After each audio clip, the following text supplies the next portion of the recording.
More than 2,500 years ago, in a tranquil forest called Deer Park, Sarnath, India, a great event took place, opening the path to liberation for countless beings. It was the moment when Gautama Buddha delivered his first sermon after attaining enlightenment, the discourse on turning the wheel of Dharma. After attaining enlightenment under the Bodhi tree, the Buddha realized the ultimate truth of the universe and the path to liberation from suffering. However, he hesitated, thinking that this profound teaching might be too difficult for people to grasp. After a period of contemplation, with boundless compassion, he decided to share his enlightenment to help sentient beings. The Buddha remembered the five ascetics, Kondañña and his companions, who had once practiced severe austerities alongside him. Although they had abandoned him when he gave up extreme asceticism, the Buddha believed they were capable of understanding his teachings. Thus, he set off for Deer Park in Sarnath, India, where they were staying. At first, the five ascetics were skeptical and dismissive, thinking that the Buddha had forsaken the path of hardship for indulgence. However, upon witnessing his serene demeanor, wisdom, and compassion, they gradually changed their attitude and attentively listened to his words. At Deer Park, the Buddha delivered his first sermon, known as Turning the Wheel of Dharma, in which he expounded the fundamental teachings of Buddhism, the Four Noble Truths, the essence of understanding suffering, and the path to liberation. 1. The truth of suffering, dukkha.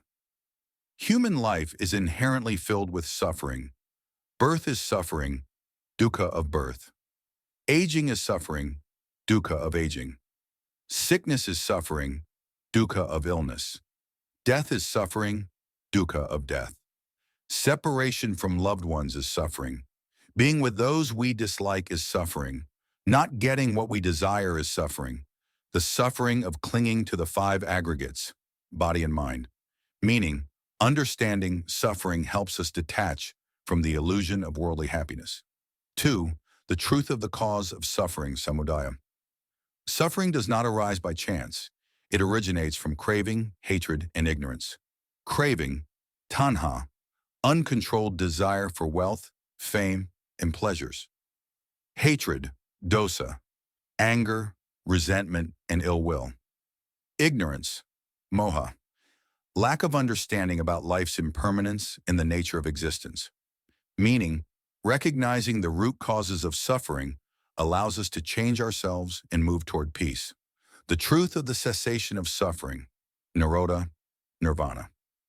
Suffering can be completely extinguished by eliminating craving, hatred, and ignorance, leading to nirvana, the state of ultimate peace, freedom from the cycle of birth and death, a mind that is completely tranquil and awakened, living with boundless compassion and wisdom. Meaning, nirvana is not an abstract concept, but a state anyone can attain through practice. The truth of the path to the end of suffering, magga, the Noble Eightfold Path. To end suffering, one must follow the Noble Eightfold Path, the Eightfold Way leading to enlightenment. 1. Right view, seeing reality correctly, understanding karma, impermanence, and non-self. 2. Right thought, thinking with wisdom and compassion, free from craving, anger, and delusion. 3. Right speech, speaking truthfully, kindly, and harmoniously. 4. Right action, acting morally, no killing, stealing, or misconduct. 5. Right livelihood, earning a living in an ethical way without harming others. 6. Right effort, diligently cultivating virtue and avoiding negative actions.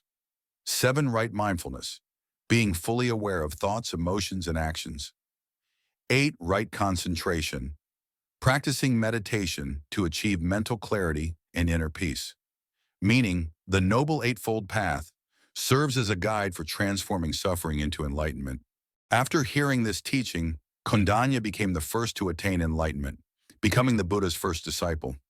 Gradually, the other four ascetics also realized the truth and joined him in monastic life. This marked the official formation of the Buddhist Sangha, laying the foundation for the spread of the Dharma. This event was a monumental turning point in human history, as it was the first time a clear and practical path to liberation from suffering was expounded. Turning the wheel of Dharma symbolizes the beginning of the Buddha's teachings, ensuring that his wisdom would be passed down through generations. In the years that followed, thousands of people studied the Dharma and attained various levels of enlightenment, continuing the mission of spreading the Buddha's message. The first sermon not only freed the five ascetics, but also became the cornerstone of all Buddhist teachings. It is the foundation of Buddhism, guiding people to understand suffering and its cessation. It emphasizes the middle way, avoiding both extreme indulgence and severe asceticism. It marks the beginning of the dissemination of Buddhism, paving the way for its growth over millennia. The first sermon at Deer Park not only marked the birth of Buddhism, but also provided a clear path for anyone seeking liberation from suffering. More than 2,500 years later, these teachings remain as relevant as ever, guiding countless people toward true peace and happiness. Be a light unto yourself. The Buddha,